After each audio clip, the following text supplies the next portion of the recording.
जैसे संकलित किया है कि लेखक की जूती ना पाँव में खुली हो ना तंग हो, माप में इतनी सही कि लेखकीय स्वाभिमान और खुददारी से सर उठाकर चल सके। ऐसी जूती की दरकार हम सब लेखकों को है। अब कृष्णा जी की ही भाषा को उधार लेके मैं कहूँगी कि जब मैं उनकी भाषा की बात करती हूँ तो ऐसी ही किसी जूती की दरकार हमें भी आएगी, क्योंकि जिन अस्मिता और जातीय प्रश्नों से तुमने मुठभेड़ की है वो लगातार मेरे सामने भी द्वंद्व की तरह आती रही। इसी सेशन में, इसी युवा में नहीं, बीते साल पाशो के चरित्र के बारे में बात करते हुए भी मैं बार बार बहुत डिसअपॉइंट हो रही थी कि पाशो इतना पैसिव कैरेक्टर कैसे गढ़ा गया है।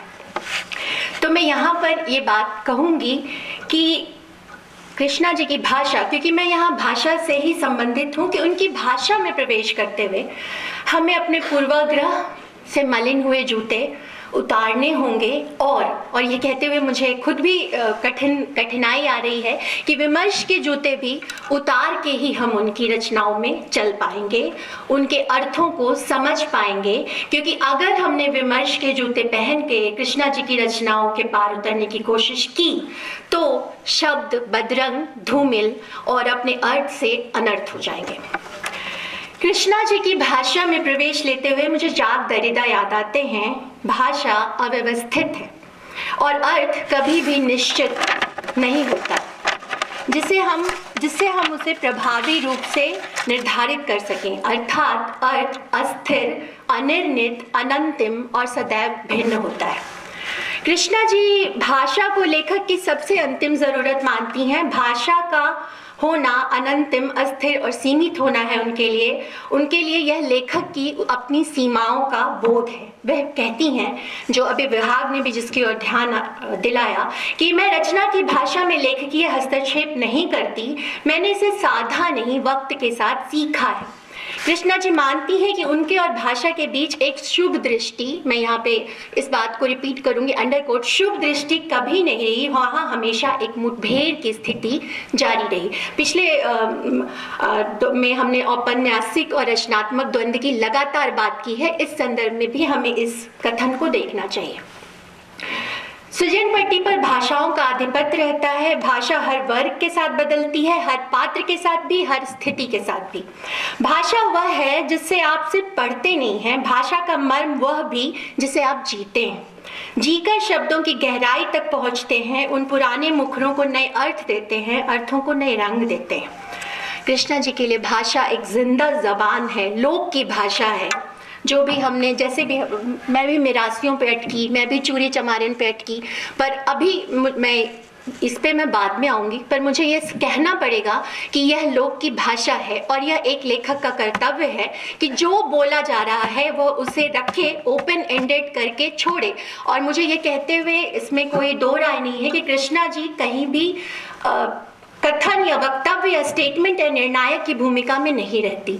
वह सिर्फ चीज़ों को जस का तस, संवादों को, पात्रों को, लोगों की मानसिकता को जस का तस धर देती हैं।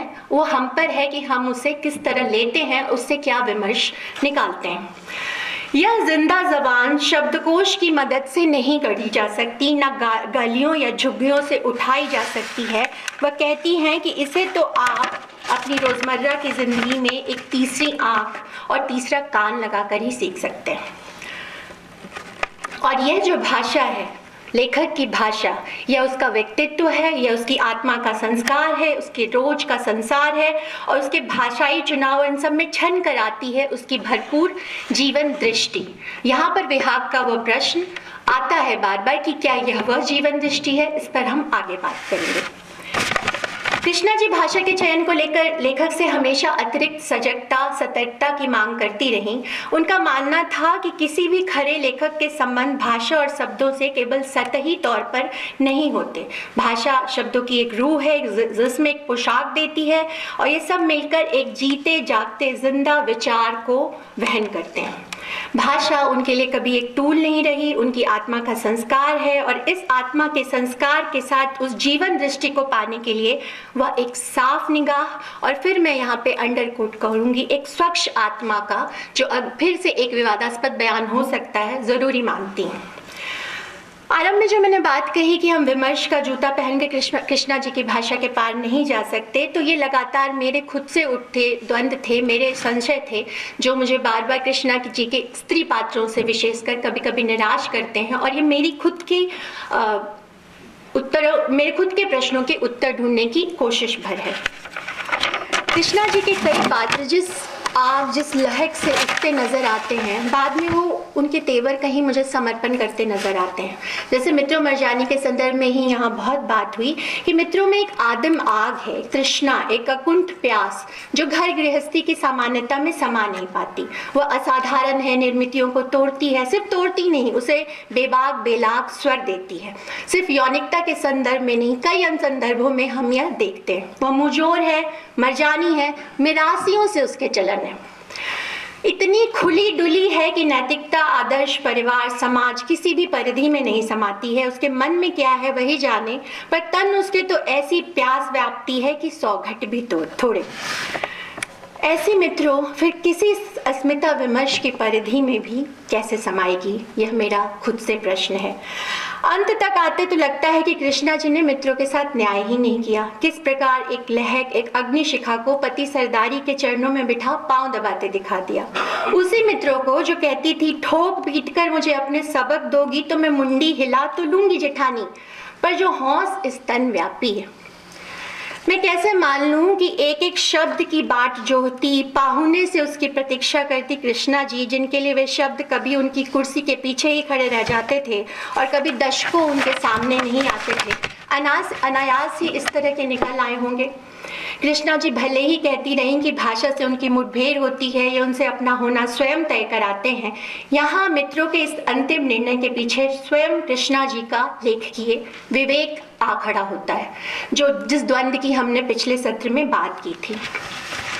हम मित्रों के चुनावों, उसके जीवन जीने के तरीके के प्रति आग्रही हो सकते हैं। जब वो अपनी यौनिकता, अपने डिजायर्स, अपने सुखों को तरजीह देती दिखती है, हम उसे स्त्री मुक्ति का प्रतीक मानते हैं। तो फिर ये मुझसे मेरा खुद का सवाल है कि क्या अंत तक आते हम उससे स्वनिर्णय का अधिकार छीन लेना चाहते हैं जो उसने खुद चुना है? हम उसे ये कैसे कह सकते हैं कि यह मित्रों ने समर्पण कर दिया?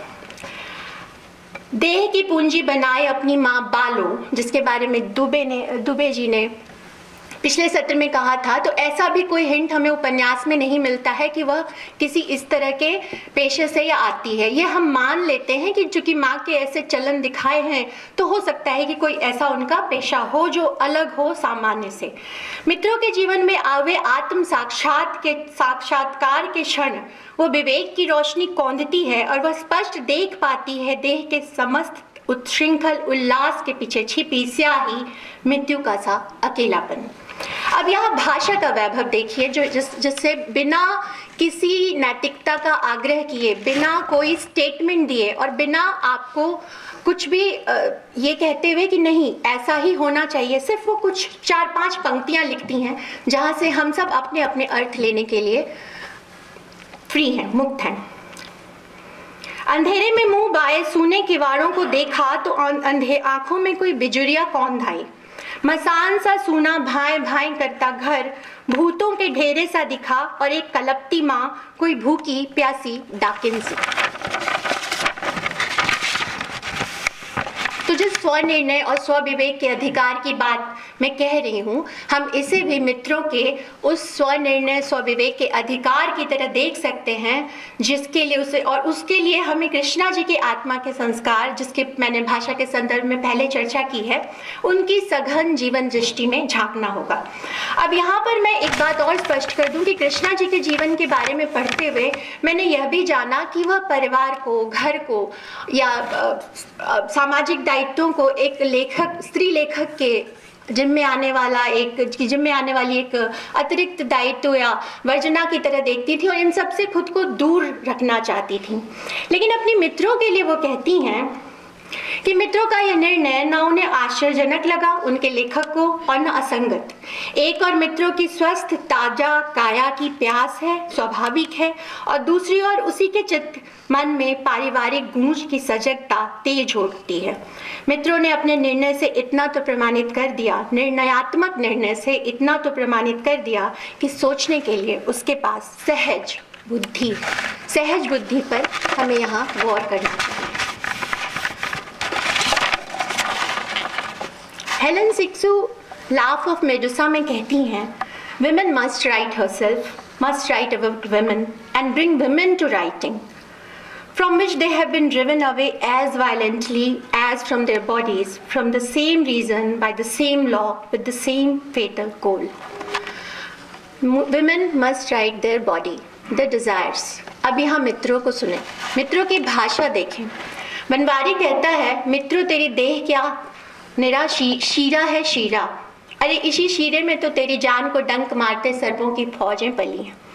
मित्रों अपने देह को, अपनी सेक्सुअलिटी को सेलिब्रेट करती है, वो अपने स्तनों के सौष्ठव की बात करती है, और पूरा हिंदी साहित्य स्त्री के सौंदर्य, स्त्री के देह सौंदर्य की बात करता अघाता नहीं है। और जब एक स्त्री लेखक इस पर बात करती है तो स्त्री विमर्शकारों, मुझ जैसे स्त्री विमर्शकारों को भी कहीं आपत्ति हो जाती है जब वो यह कहती है, बूढ़े माथे वालों मर्द जन होते,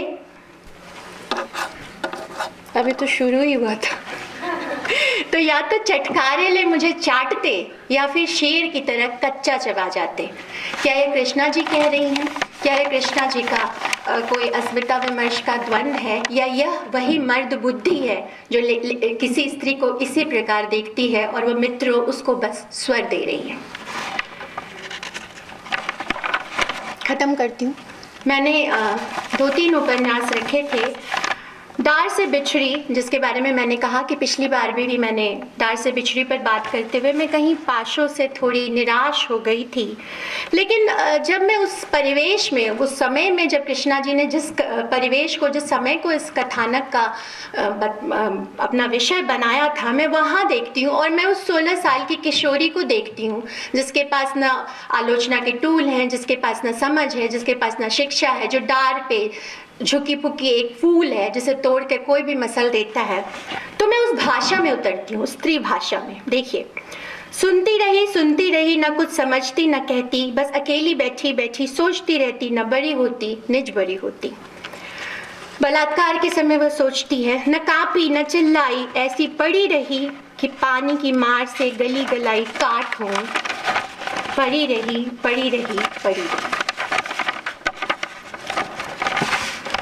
कृष्णा जी, इस अंतिम के साथ मैं ख़त्म ही कर दूंगी, मैं ज़िंदगी ड्रामा और बाकी चीज़ों पे नहीं जाऊंगी।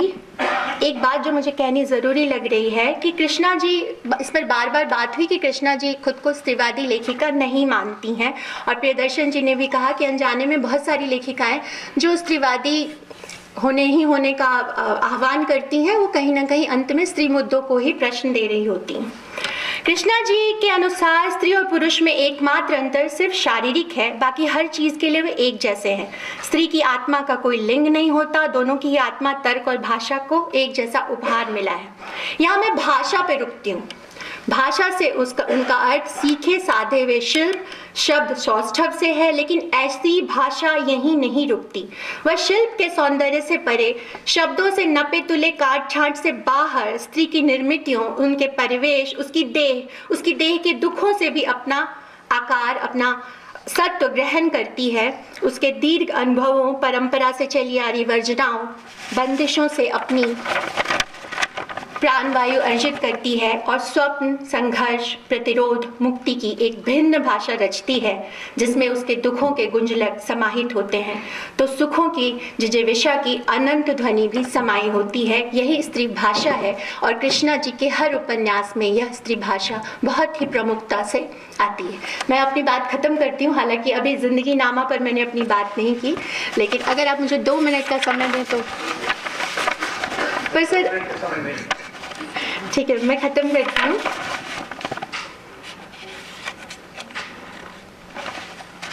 और जैसा कि विहाग ने कहा, मैं इसको छोड़ती हूँ।